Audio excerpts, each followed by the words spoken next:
So we talk about the future. A scary and exciting time. Something that is at the crux of what's making that scary and exciting is the level of innovation that we see in our lifetime. The kind of disruptive innovation of new technologies and services.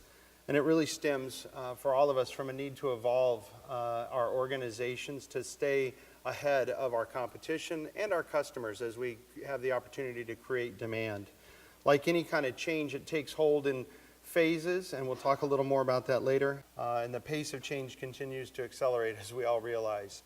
They're entering an era of unprecedented innovation and change driven by a lot of forces. What I would say is the convergence of otherwise unrelated technologies. And I know it was referenced earlier. Think about aerial drones delivering packages. Something that's in its early stages, but if you think about the implications to business and how that could change the way we need to think. Think about the hyper-invention and competition in the compressed product life cycles. How many years ago would you have thought about spending $200 to $400 to $600 a year on a new phone, and yet we all do it? Think about the emergence of the collaborative economy, Uber, and the connection of riders and drivers. And it's making cities more available, smaller, all of these things that are bringing about this change. Then think about 3D printing. And in our space, this is something that's really potentially game-changing.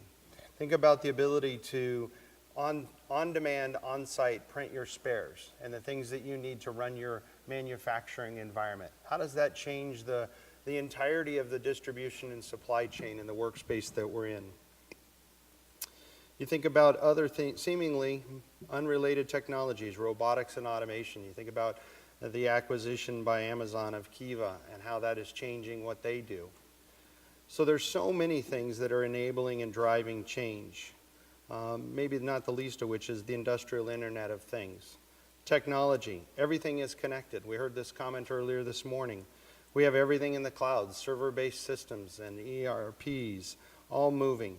And it really puts us on the cusp of a potential new industrial revolution as industries need to adapt at such a different rate and pace. So what does it all mean? It means we're learning how to look and adapt and become more agile, that we need to deal with a world that is spinning faster and faster, out of control, and creates a level of unpredictability. And then there's risk in this environment, but there's also a lot of opportunity. Disruptive innovations are not only happening at the macro level, all these things that I've just been talking about, but at the micro level as well. Innovative procurement and sourcing professionals are reaching beyond their own organizations, collaborating with their stakeholders within and across their teams to achieve truly integrated supplier relationships, gain influence over stakeholders, use technology and data, and have spend visibility. This is something I just took from the ProcureCon website. And that's the reason that we've come together. This is something that they were talking about, is that innovation. As you look at innovation and how the market accepts it, you can see that it's not going to be for everyone. There's a set of early adopters and innovators that accept early, and they gain a competitive advantage. Then there's a set of the early majority. While they may not get a competitive advantage, they come into that marketplace at a time when they feel confident and comfortable with the change that is occurring. And then, of course, there's the late majority and the laggards. The laggards being those that only adopt because the old way of doing things is no longer available to them. Where do we want to be on that curve and moving our innovation? From an enterprise MRO perspective, it is really one of those disruptive innovations. It's really looking at and managing a fragmented area of spend in a disaggregated category, the tail of the tail. But it's really not just about those parts. It's about looking at it and having visibility, accountability, and productivity across there. Extending the reach into the manufacturing environment and extending the reach into the maintenance environment. And looking across the organization to reduce the total cost of ownership on all our production assets so that we can have an impact on overall equipment effectiveness, we can drive diversity spend, we can improve in health and safety. And if you think about it, so often the maintenance teams and techs in any plant have who are responsible to keep our operations running have very little confidence and are usually frustrated with the MRO supply chain, which leads to numerous negative behaviors. What we found is there's a tremendous amount of opportunity and waste that's locked up in that supply chain, so that we could easily save in 30%. So that's why I'm here. The supply chain works best when it all works together. MRO, indirect, direct, it's all connected. And once we understand how those elements are connected across the supply chain, it can really have huge impacts for our enterprise. Being able to achieve year-over-year savings, enterprise efficiencies, and different levels and newfound levels of control. Control in a world that is spinning radically, some would say out of control. I'm here to share a case history. One of the largest cereal manufacturers in the world has moved to the MRO, an enterprise MRO view. And they're connecting their enterprise and optimizing their supply chain by looking at how these separate things work together. Data, sourcing, purchasing, reliability, maintainability, receiving, storeroom, and inventory management, and of course, technology and predictive analysis. So it's not just about the storeroom, it's about how all of those elements work together. And the client really initiated this MRO BPO because they understood how it directly impacted their overall equipment effectiveness. In addition to reducing their MRO inventory and their operating cost, they also reduced their transaction volume. And it all goes toward lowering their total cost of ownership and their assets while seamlessly integrating with their processes and systems. So what's the return? The best part?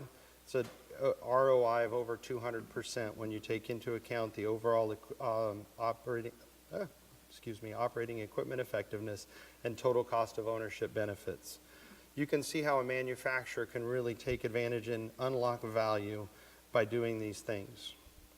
So once we accept that the world is changing and embrace innovation, it's easy to see how enterprise MRO, something typically not associated with innovation, can really change the way we manage the supply chain. Thank you.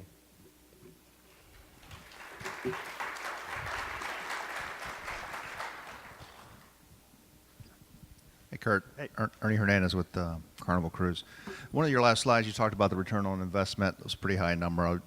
Maybe it's an offline, but if you have it available, I'm curious to know, high level, how did you come up with that ROI? What are the different components that go into the benefits of doing all these things you're talking about? Yeah, high level, I could give you that what's included in that is the price reductions that we would expect to see based on piece part. Additionally, we would look at inventory optimization opportunities, so the reduction in carrying costs based on inventory. And then we would also look at and see in there, from our perspective, the engineering services, so reliability engineering and the opportunity to bring about other efficiencies within particularly a manufacturing environment for that customer. It's a manufacturing environment where there's opportunities to look at things from a reliability and maintenance, equipment effectiveness perspective. So those elements are all calculated as part of that ROI, and I'd be glad to take you through some more detail, but those are the three major elements that are included.